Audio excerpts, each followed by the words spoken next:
പാർവതി 18-ാം നൂറ്റാണ്ട് നമ്മൾ മനസ്സിലാക്കുന്നത്, പ്രത്യേകിച്ച് മലബാറിൻ്റെ കോണ്ടെക്സ്റ്റിൽ നമ്മൾ മനസ്സിലാക്കുന്നത് 1792 ശേഷം ഒരു കടൽ മാറ്റം, ഒരു ദിനം എന്നോണം, ഒരു ദിവസേന എന്നോണം, ഒരു രാത്രി പുലർന്നെന്നോണം 1792 ശേഷം ഒരു വലിയ മാറ്റം വളരെ പെട്ടെന്ന് സ്വപ്നേവി സംഭവിക്കുന്നു എന്നാണ് നമ്മുടെ ചരിത്രകാരന്മാരിൽ എല്ലാവരും തന്നെ കരുതിയിരിക്കുന്നത്. ഞാൻ ഈ ധാരണയെ ഇന്ത്യയുടെ മറ്റു പല ഭാഗങ്ങളിലും 18-ാം നൂറ്റാണ്ടിനെ കുറിച്ചുള്ള പഠനങ്ങളിൽ സംഭവിച്ചതിൻ്റെ വെളിച്ചത്തിൽ ഈ ഒരു മാറ്റം ചരിത്രരചനയുടെ രീതിശാസ്ത്രത്തിൻ്റെ ചരിത്രത്തിൻ്റെ ആണിക്കല്ലുകളായി പ്രവർത്തിക്കുന്നുവെന്ന് ഞാൻ വളരെ കൺവെൻഷനായി കരുതുന്ന രേഖകളുടെ അടിസ്ഥാനത്തിൽ ഇത്തരത്തിലുള്ള ഒരു മാറ്റം 1792 രണ്ടാം ശ്രീരംഗപട്ടണം സന്ധിക്ക് ശേഷം വളരെ പെട്ടെന്ന് സംഭവിക്കുമോ എന്ന ഒരു സംശയത്തോടു കൂടിയിട്ടാണ് ഞാൻ എൻ്റെ ഗവേഷണം ആരംഭിച്ചത്.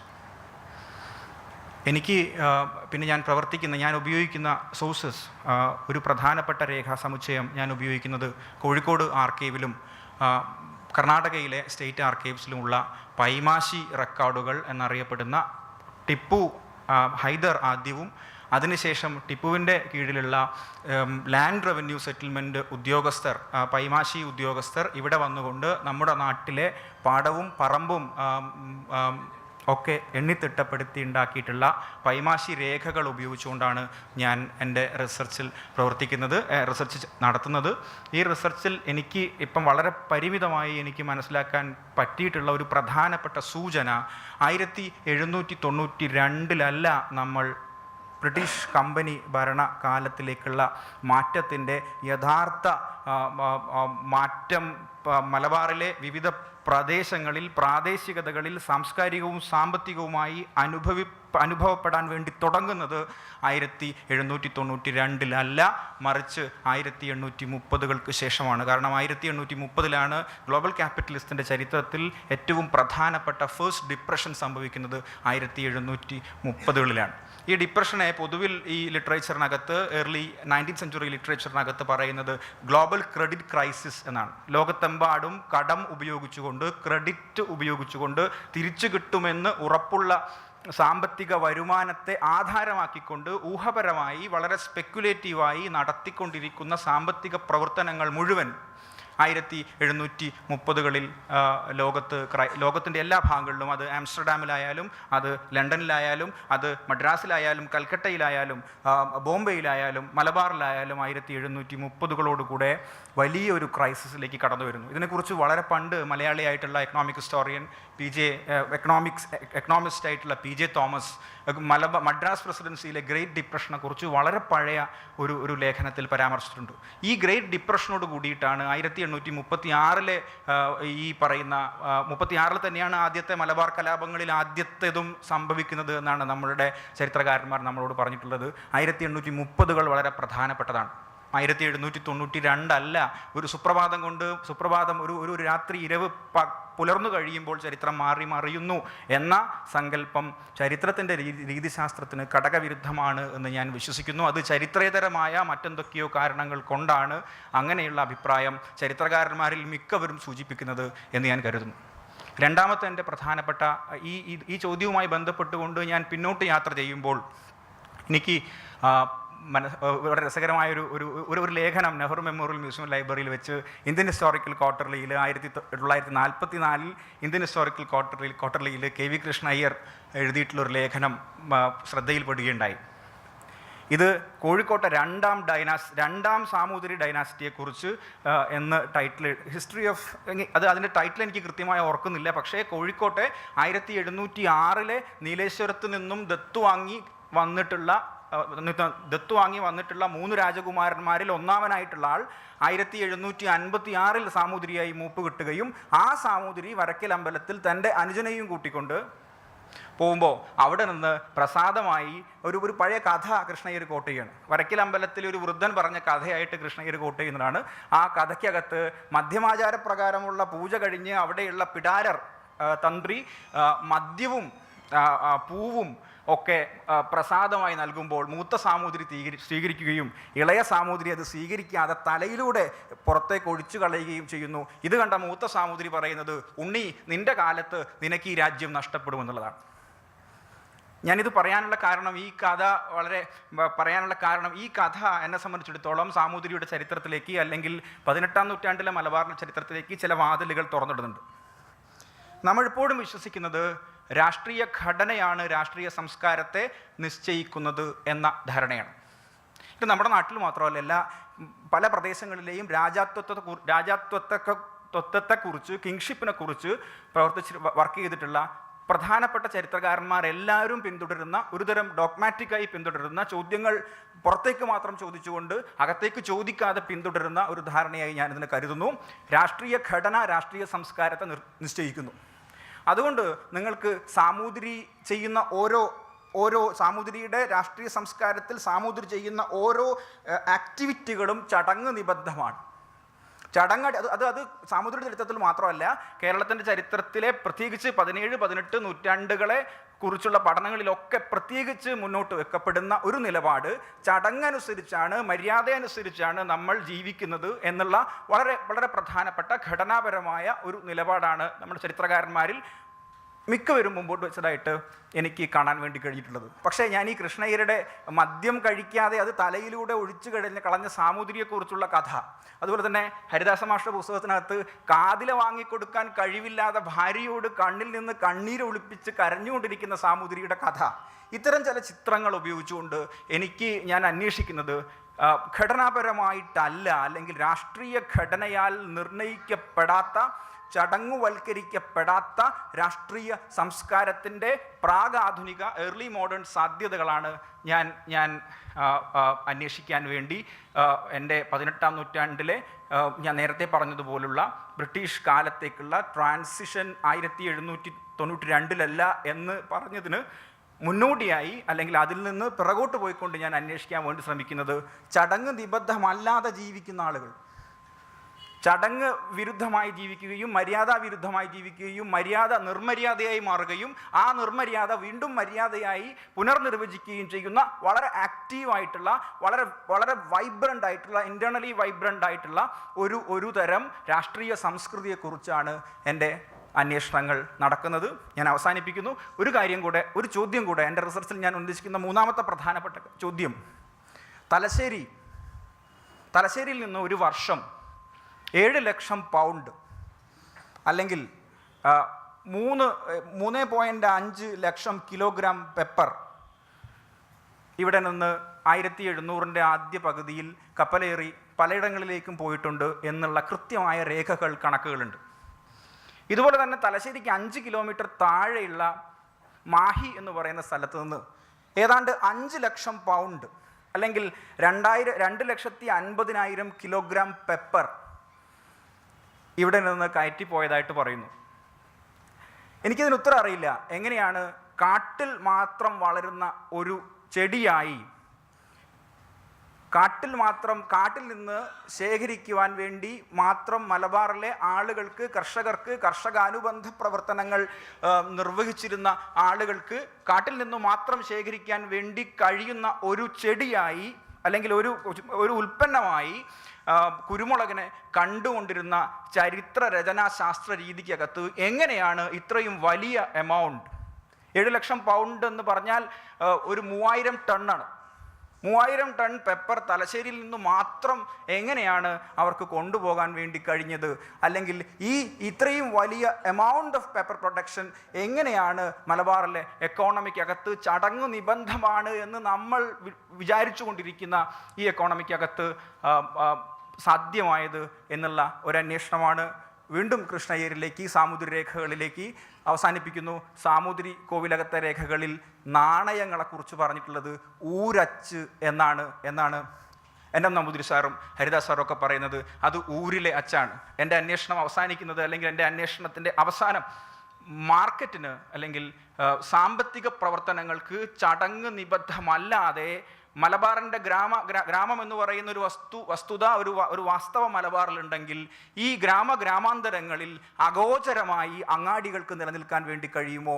അഗോചരമായി ഘടനാപരമല്ലാതെ പ്രവൃത്തിപരമായി നമ്മളുടെ സാമ്പത്തിക പ്രവർത്തനങ്ങൾക്ക് സമ്പത്തുൽപാദനത്തിന് അഗോചരമായി മലബാറിൻ്റെ ഗ്രാമങ്ങളിൽ നിലനിൽക്കാൻ വേണ്ടി കഴിയുമോ എന്നൊക്കെയുള്ള ചോദ്യങ്ങളാണ് ഞാൻ ചോദിക്കാൻ വേണ്ടി ഉദ്ദേശിക്കുന്നത്. എനിക്കറിയില്ല എന്തായിരിക്കും എൻ്റെ ഗതി എന്താവും എന്ന് എനിക്ക് അത്രയൊന്നും നിശ്ചയം ഇല്ല. പക്ഷെ തീർച്ചയായും ഈ ഞാൻ മുമ്പ് പറഞ്ഞതുപോലെ കർമ്മത്തിനിടയ്ക്ക് എൻ്റെ മേൽ നിപതിച്ച ഒരു ഔദാര്യമായി, വളരെ പ്രധാനപ്പെട്ട ഒരു ഔദാര്യമായി, കരുണയായി ഞാനിതിനെ കാണുന്നു. നന്ദി. ചോദ്യങ്ങൾക്ക് എനിക്കൊരു പക്ഷേ ഉത്തരം എനിക്കറിയില്ല, ഞാൻ എങ്ങനെയാണ് ഉത്തരം പറയുന്നത്. നന്ദി, നമസ്കാരം. May I now invite Dr. V.V. Haridas to deliver the endowment lecture. Professor M.G.S. Narayanan, Sri C.K. Ramachandran, Srimati Parvati Swaminathan, Sri Abhilash Malay, Sri Dr. Oliver Noon, and my dear friends.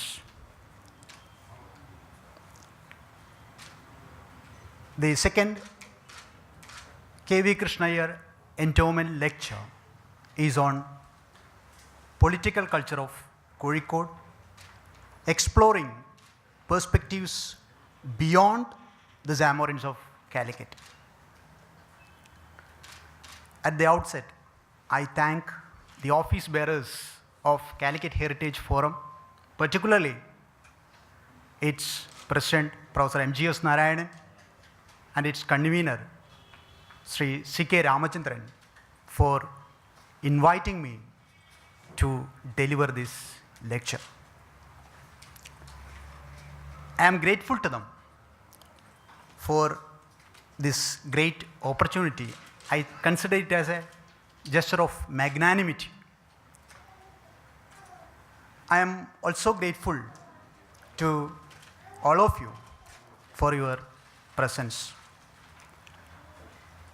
I know that Professor K. Gopalankutti, Professor and formerly head of the Department of History, Calicut University, Dr. Muhammad Mahin, the present head of the Department of Calicut University, and few of my research scholar friends and few of my colleagues are here just to encourage me, and I consider it as a cordial and a warm attitude from your part. And I know that the invitation to deliver this lecture totally surprised me, if not shocked. As you know, the first endowment lecture was delivered by a distinguished historian and my guru, Professor Keshavan Veluthat. And I think the invitation directly connected to my area of research rather than my contribution to history or historical writing, which is same as that of Professor K.V. Krishnaiyer, to commemorate whom we have gathered here. I have no personal memory of Professor K.V. Krishnaiyer. Unlike many of you, you may have his personal memory, just like Professor M.G.S. Narayanan, Mrs. Swaminathan, or Professor K. Gopalankutti. But I have a close academic rapport with Professor K.V. Krishnaiyer, as I have followed the footprints of this pioneer in the historical research of Calicut. In 1998, when I initiated my research or my discussion with Keshavan Veluthat on my research problem, before committing, he instructed me to fulfill two criteria. Firstly, study the works of Professor K.V. Krishnaiyer, and secondly, get the approval from Professor M.G.S. Narayanan. Thus began my relationship with three eminent historians of Kerala, that is Professor K.V. Krishnaiyer, Professor M.G.S. Narayanan, and Professor Keshavan Veluthat. In the initial years of my research, I used to wonder, in fact, what improvement I could bring into the writings of Professor K.V. Krishnaiyer. He has built such a beautiful and sturdy edifice way back in 1938 called the Zamorins of Calicut. This anxiety I could not surmount even when I completed my doctoral research. The secret of endurance of the monograph, The Zamorins of Calicut, written by K.V. Krishnaiyer, lies in the rigorous analysis of the primary sources. I would illustrate this fact by the following examples. Firstly, a later scholar argues that Thaipuyam was an annual festival celebrated at Tirunavaya. However, the documents in the Palace Chronicle of the Zamorin clarifies that it was celebrated once in 12 years, immediately before Mamangam, as suggested by Professor K.V. Krishnaiyer. Secondly, Krishnaiyer says that Zamorin had used the service of Muslim musicians for procession, which is not substantiated or negated by later scholars. I have substantiated it using documents in the palace archives of the Zamorin. K.V. Krishnayer's familiarity with the nuances of the customs and traditions of Zamorin's family came very handy in interpreting and comprehending the entire context. His erudite scholarship surprised later scholars, which is indicated in acknowledging his work in all pieces of historical writing on Kerala even after 77 years. Here I will make an attempt to trace the historiography of the kingdom of Kozhikode under the Zamorins and an analysis of the nature of political power, which I believe is a fitting accolade to the memory of an eminent scholar on his 121st birthday celebrations. Now I'll examine the historical writings on the Zamorins. Among the modern scholars, William Logan wrote